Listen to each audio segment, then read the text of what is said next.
आपका जो 6 चैप्टर है उसमें सेकंड पैराग्राफ था, कंप्लीट हो गया था। अब आता है थर्ड पैराग्राफ। हाँ दादाजी, खाना भी अच्छा लगता है।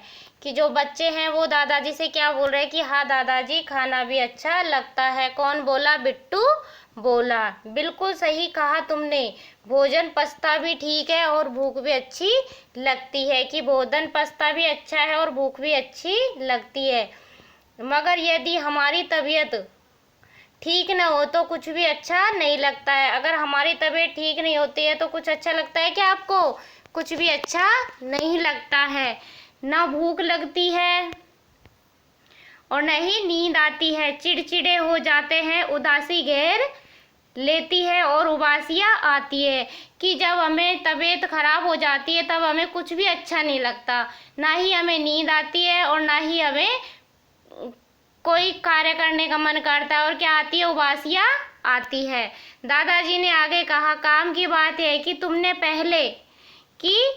तुमने पहले अपने शरीर को साफ रखे। तुम्हें मालूम है ना कि सबसे पहले तुम्हें अपने शरीर को क्या करना है? साफ रखना है। काम करने और दौड़ भाग करने से, जो आप काम करते हो, काम करने से और दौड़ भाग करने से शरीर में पसीना आता है। क्या आता है? शरीर में पसीना आता है ना। काम करते हैं तो शरीर में क्या आता है? पसीना आता है। और पसीने से धूल के कण जम जाते हैं। किसके कण जम जाते हैं बच्चों? मिट्टी के कण होते हैं जो बारीक बारीक से वो जम जाते हैं। मैल की परत जम जाती है कि गंदगी जम जाती है। और इस गंदगी के जमने से क्या होता है? देखो, इससे त्वचा के जो छिद्र होते हैं वो बंद हो जाते हैं। हमारी जो स्किन होती है उसके छिद्र क्या हो जाते हैं? बंद हो जाते हैं। उफ दादाजी, छी छी, पसीना तो बदबू मारता है। कौन बोला? हनी बोली। कौन बोला? हनी बोली कि दादाजी पसीना तो क्या करता है? बदबू मारता है। अब देखो दादाजी बोले, हाँ बेटे, इसीलिए हम रोजाना नहाएं। क्या करते हैं? रोजाना नहाते हैं। हमारे शरीर पर मैल नहीं रहना चाहिए। कि हमारे शरीर पर हमें क्या नहीं होना चाहिए? मैल नहीं जमने देना चाहिए। मैल जम जाए तो मोटे कपड़े से रगड़ रगड़ कर उतारना चाहिए। अगर आपके शरीर पर मैल जम जाता है तो आपको मोटे कपड़े से रगड़ रगड़ कर उतारना चाहिए, यानी उसको साफ करना चाहिए।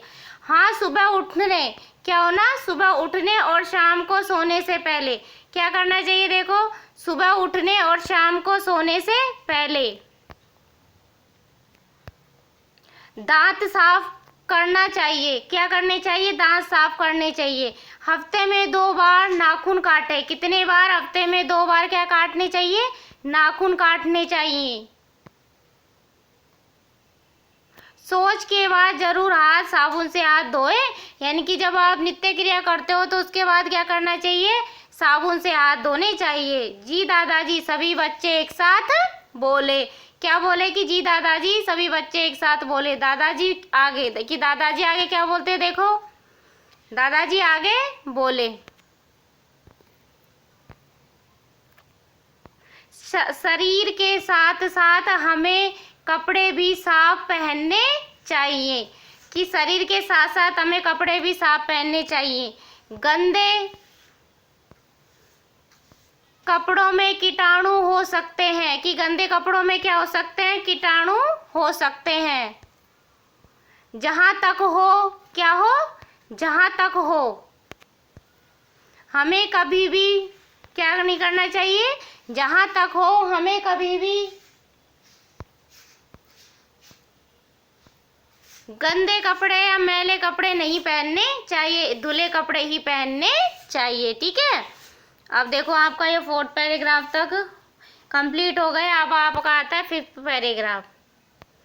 हमें घर भी साफ सुथरा रखना चाहिए। क्या करना चाहिए? जो हमारा घर है उसे भी साफ सुथरा रखना चाहिए। ये बात किसने बोली? सुषमा आकर बोली। कौन बोली? सुषमा। उसकी माँ थी हनी, बिट्टू और तोशी की माँ, वो आकर बोली। दादाजी ने कहा, हाँ बहू। दादाजी ने क्या कहा? हाँ बहू, इस बात पर तो तुमने अच्छी तरह अमल कर। यानी कि वो उनकी बहू से बोल रहे हैं कि हाँ, तुमने इस बात पर तो अच्छी अमल करी है। सुबह उठते ही तुम फर्श। कि सुबह उठते ही जो हनी, तोशी और बिट्टू की माँ थी, वो सुबह उठते ही झाड़ू लगाकर तुम फर्श और दीवारों पर, जो फर्श होती है और दीवारों पर गंदगी नहीं जमने देती, यानी कि धूल नहीं जमने देती है। कौन? उनकी माँ। बच्चों को पता होना चाहिए कि गंदगी, कि बच्चों को पता होना चाहिए कि गंदगी, कीटाणुओं के फैलने का डर रहता है। कि क्या रहता है? गंदगी से किसका डर रहता है? कीटाणुओं के फैलने का डर रहता है। सफाई नहीं होने पर नालियों में, कि अगर सफाई नहीं होगी तो सफाई नहीं होने पर नालियों में कीचड़ जमा हो जाता है, जहां पर कीटाणु पल सकते हैं। क्या हो जाता है? कीटाणु, वो कीचड़ जमा हो जाता है, वहां पर भी कीटाणु पल सकते हैं। दादाजी ने यह भी कहा, कहीं धूप और ताजी शुद्ध हवा के लिए, कि दादाजी ने यह भी कहा कि खुली धूप और शुद्ध हवा स्वास्थ्य के लिए जरूरी है। किसके लिए जरूरी है? आपके स्वास्थ्य के लिए जरूरी है।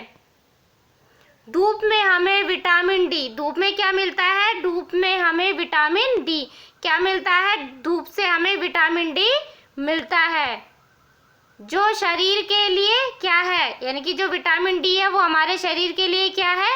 आप बताओ क्या है? बहुत जरूरी है ना? हाँ, आपको पता है।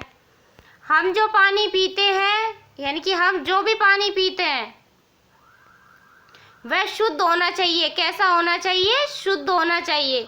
शुद्ध हो और पानी को छान कर पिए।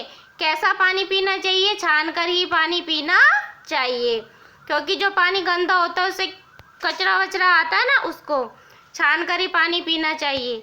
कुएं ऐसे हो जिनकी रोजाना सफाई होती हो, कि गांव में ऐसे ऐसे कुएं हैं जहाँ पर सफाई नहीं होती है, तो हमें ऐसे कुओं में पानी पीना चाहिए जहाँ रोज सफाई हो। रोज ना हो तो 2-3 दिन में सफाई होनी चाहिए, जिससे कीटाणु नहीं रहे।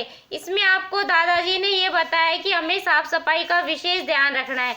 क्या करना है? जो साफ सफाई है उसका विशेष ध्यान रखना है, और जो हमें अपने पर भी गंदगी नहीं होने देनी है और कीटाणु नहीं फैलने देना है। नालियों में भी गंदगी नहीं होने देनी है, ठीक है। और जो धूप है उससे हमें क्या मिलती है? विटामिन डी मिलता है। और जो पानी है ये हमें शुद्ध पीना चाहिए, यानी कि इसे छान कर पीना चाहिए, और ऐसे कुएं का पीना चाहिए जिसकी रोज सफाई हो। यानी कि गांव में बहुत सारे ऐसे कुएं हैं जिनकी सफाई नहीं हो पाती है, और वहां पर क्या लोग कैसा पानी पीते हैं? गंदा पानी पीते हैं, ठीक है। आपका ये जो 5th पैराग्राफ तक कंप्लीट हुआ। ओके।